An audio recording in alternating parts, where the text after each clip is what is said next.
We escaped Los Angeles. We survived the exodus. Escape LA.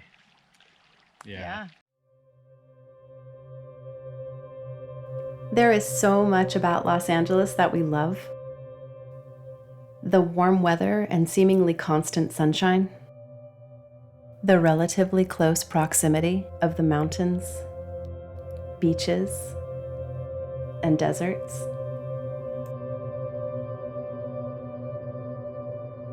An endless list of places to go and things to do.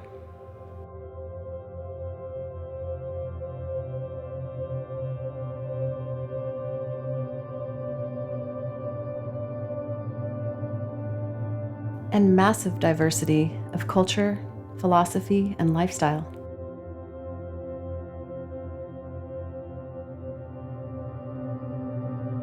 Southern California has been our home for nearly 50 years. But shortly after getting married and starting our family, we knew we wanted to leave so that we could slow down, be more present with our children, and live a more simple and self-sufficient lifestyle surrounded by beauty.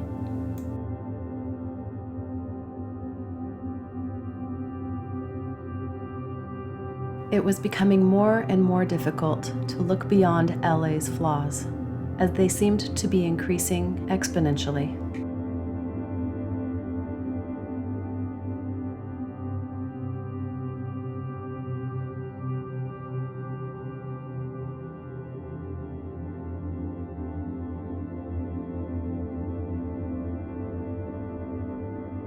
We were fortunate to live in Simi Valley, a quiet suburb bordering LA.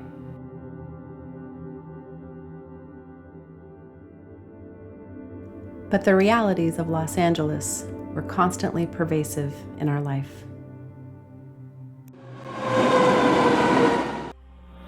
"911, where's your emergency?" "Do you have an emergency?" Yeah. Okay. Breathe. Okay, I need an address. David has served this community firsthand on the streets for nearly 22 years as a firefighter, paramedic with LA City Fire Department.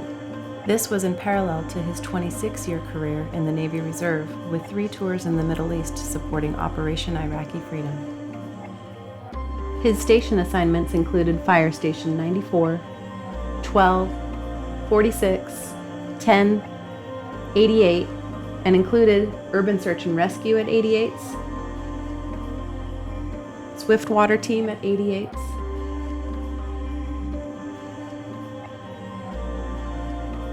TEMS, the Tactical EMS Program, supporting LAPD SWAT, the FRV, Fast Response Vehicle.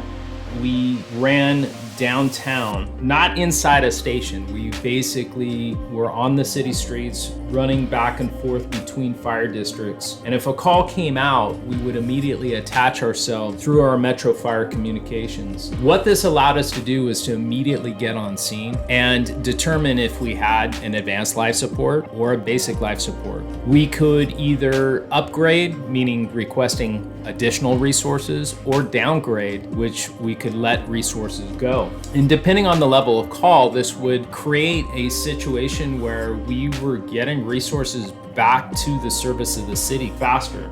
We're able to assess, start treatment, and sometimes have patient packaged. As soon as the rescue arrives, we're able to transfer patient care. So it's very, very rapid, easy to expedite. Basically, we're getting the right resource and getting the other resources out to additional calls or availability. We always have a radio on and we're listening to what resources are being dispatched. If it's an engine call on a medical or a truck call on a medical, we'll immediately attach ourselves. Actually, every single resource gets touched by us, and if we do it right, everybody's getting relief. David also spent some time in the brush clearance unit and helped to develop the UAS program. This year's brush clearance season, the Los Angeles City Fire Department has a new tool in its inventory. First and foremost, the LA Fire Department's UAS program was designed around addressing privacy and certainly public confidence. How we address it is dealing with the flight planning piece of it. So we identify the specific area that we're going to, we pre-flight mitigate that risk, and then we communicate through either the brush clearance unit or the public information officer as far as how we're doing that, and we're transparent with the public so that they can see what our operations are. And finally, his last assignment with LA City Fire Department was at MFC, Metro Fire Communications, as a 911 dispatcher. 911 operators have one of the most stressful jobs in the world, helping people during their worst times. MFC has been known to take over 2,000 911 calls in a 24-hour period. The reality is that every position on the LA City Fire Department is emotionally, physically, and psychologically demanding. It's a huge understatement to say that a career in the fire department is dangerous. These men and women are running into burning buildings and other life-threatening situations when everybody else is running out.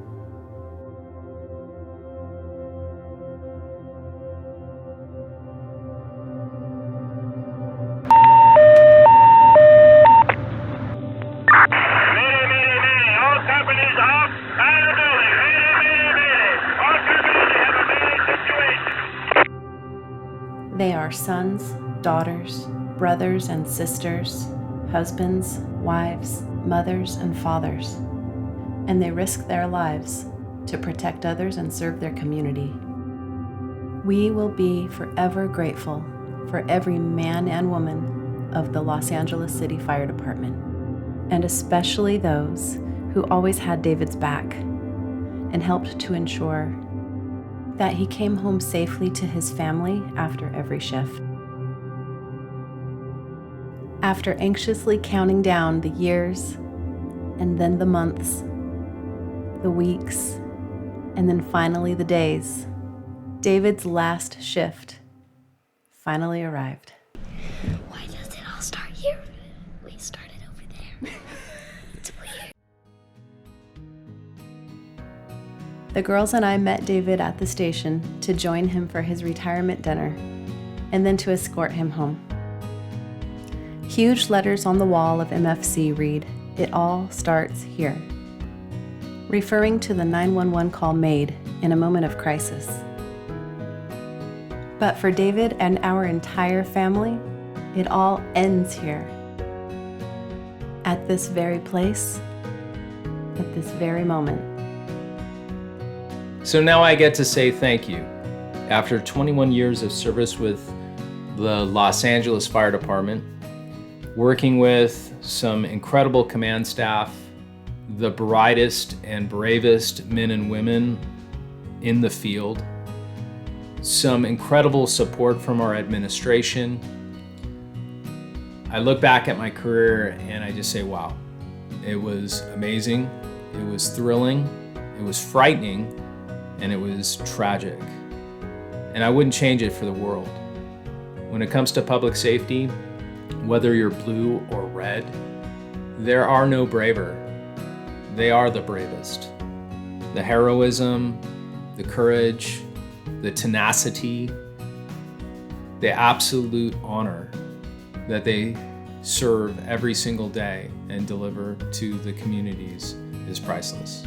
So again, I say thank you, and as I say in the Navy, fair winds and following seas. Just one day before we were celebrating David's last shift, I was 30 miles north, celebrating something different. Hart High School's graduating class of 2022.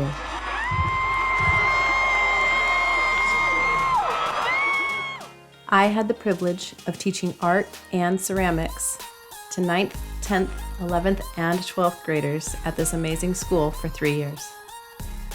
It was a job that I woke up looking forward to every day.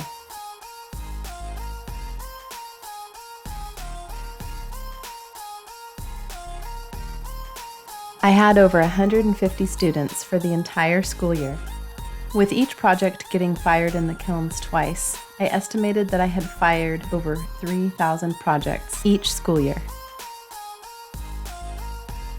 and we made a lot of really great art.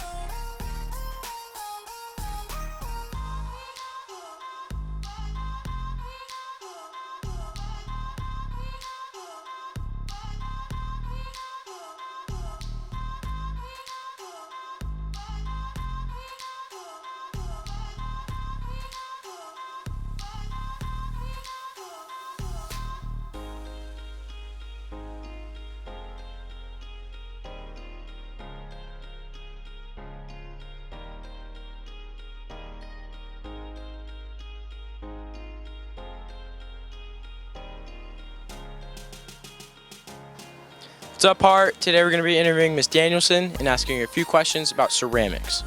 So what's your favorite part about art and teaching ceramics? Definitely my favorite part is the excitement that I see in my students' eyes when they're making their work, when they finally finish something and it's exactly what they envisioned it to be, or it's even better than what they were hoping for. Ultimately, just bringing out the creativity in students and having them try something new that they've never done before, and then surprising themselves at how good they actually can be. Awesome, thanks. What wasn't awesome was when our entire society was shut down and public education had to resume online. Regardless of the infinite challenges we faced, those of us in the field of public education who truly loved our jobs and our students made the choice to endure and overcome. We set the example for our students that no matter what life throws at you, you show up every day with a smile and an attitude of perseverance and resilience. I gave everything I had and struggled to balance it all for the entire year. In this video, I will present 5 different lid options for your slab box. I recreated all of my art and ceramics lessons online. I held over 10 drive-thrus.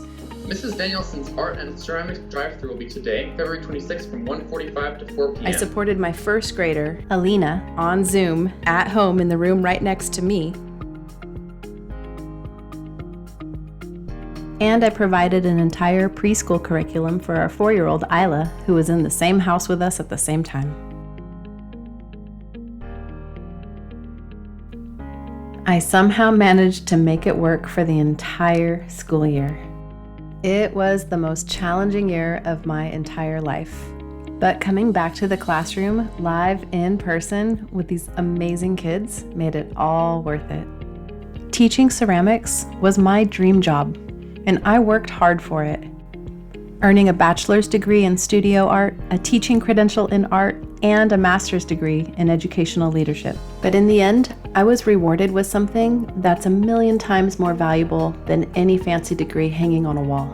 The experience of building lifelong relationships, the pride in knowing that I made a difference in my students' lives every day, the humility of learning through my own mistakes and those of others, and the priceless opportunity for our girls to see their mommy working hard for something, loving what she does, struggling through her challenges, persevering, overcoming, and thriving in life. When the time came for me to pack up my entire classroom and leave for the last time, I was filled with conflicting emotions: gratitude, sorrow, relief, regret, optimism, uncertainty, hope, loneliness, excitement, and predominantly, confidence. That David and I are giving up careers and a home that we love in order to build a better life for our girls. Coming home to a sold sign in my front yard kind of broke my heart a little. This was the first home that David and I bought together in 2013 when I was 7 months pregnant with Alina. It was a cute little house, perfect for starting a family, but it was a little funky and it needed a lot of love in order for it to feel like home to us. Over the course of 9 years, we put our blood, sweat, and tears into making this house our home. And when I say we, I mean mostly David. You're painting. Yes, I am painting. Hello, world. You can always have this video so that if I ever tell you you're not doing anything, you can say... Every time you accuse me that I don't do anything around the house, I'm going to pull out this video and I'm going to say, see, I painted that little 1 square foot section. Proportion is everything, honey. Proportions. Love you. This was the home that we brought both our baby girls home to.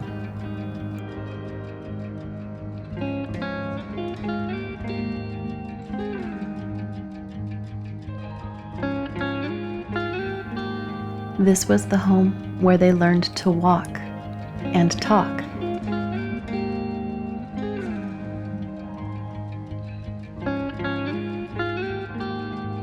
All right, it's Isla's first bath.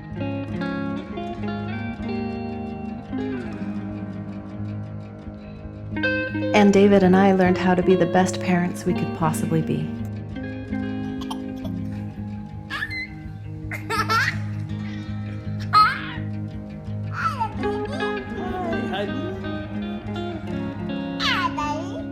Hi.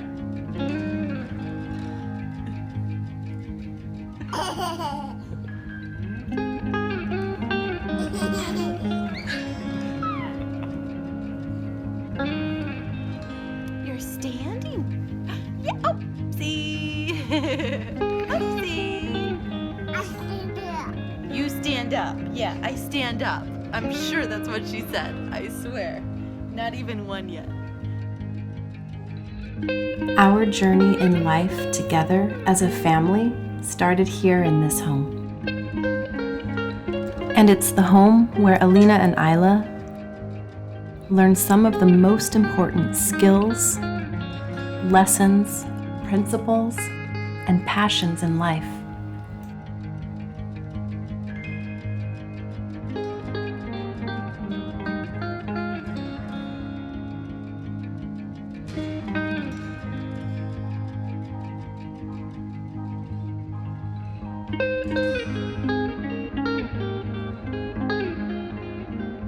But as much as we loved this home and the life that we built here together, we knew we had to sacrifice it in order to achieve the goal we had set for ourselves nearly 6 years ago. We listed our cute little house for sale and received 6 offers in 2 days, all well over asking price, but we're happy to sell it to a young family with 2 little boys.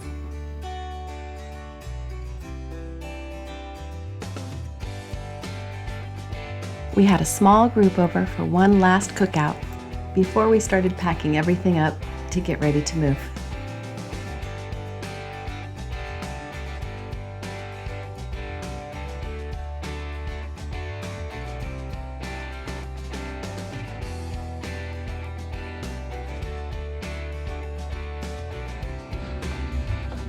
We're so screwed. We are absolutely making the biggest mess that we've ever had. We were completely overwhelmed by all of the stuff that we had accumulated in just 9 years. But the 4 of us Danielsons really pulled together to get the job done. Teamwork, how's it going over here? And we managed to even have some fun along the way. Where'd you go, Range? Ranger definitely sensed that something was going on, but he had no idea how drastically his life was about to change. Today's the day! The moving truck is here! Look at that! We have to put our entire life into that box. As we broke down, organized, and packed everything that we owned, we knew the clock was ticking. We had only 3 days left to fill that truck and clean our house out.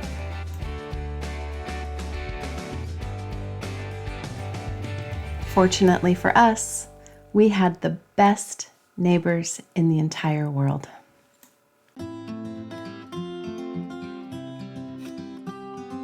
Kevin and Sandra, John, Jennifer, Frankie and Serena, Jamie and Ken. No words are powerful enough to express how grateful we are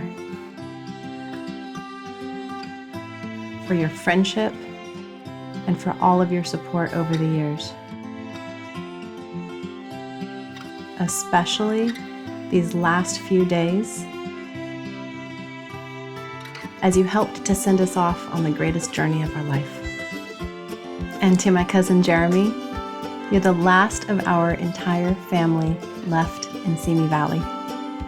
And even though I hardly ever saw you, I'm really gonna miss knowing that you're right down the road.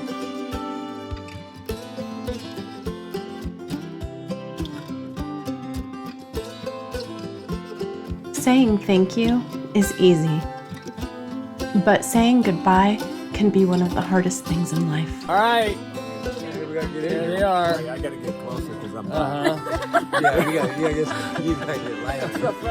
Yes. So here they are. Everybody made it happen. Totally crazy. So thank you, everybody. Absolutely love and appreciate it. It means great. Thank you. Okay, well, this is it. The girls and I are leaving the house. And it's hard to say goodbye. We love it here. Say goodbye to the rooms and the yard and the orange tree and the sycamore tree. Okay? Okay, well, I'm gonna do it. Okay.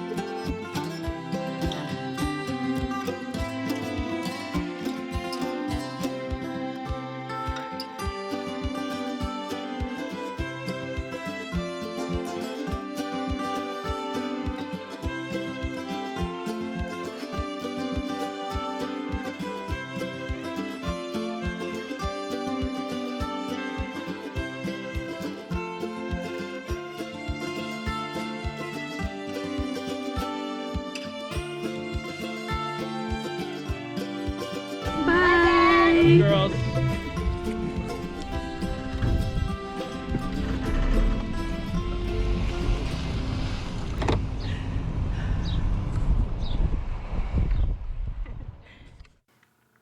Jamie, Alina, and Isla took an Uber to the airport and flew to Idaho.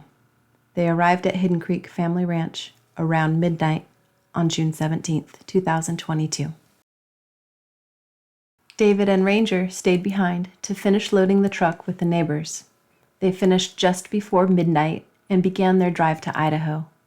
They arrived at Hidden Creek Family Ranch around 4:30 in the afternoon on June 19th, 2022. Up next, the Danielsons crossed their Rainbow Bridge to Hidden Creek Family Ranch.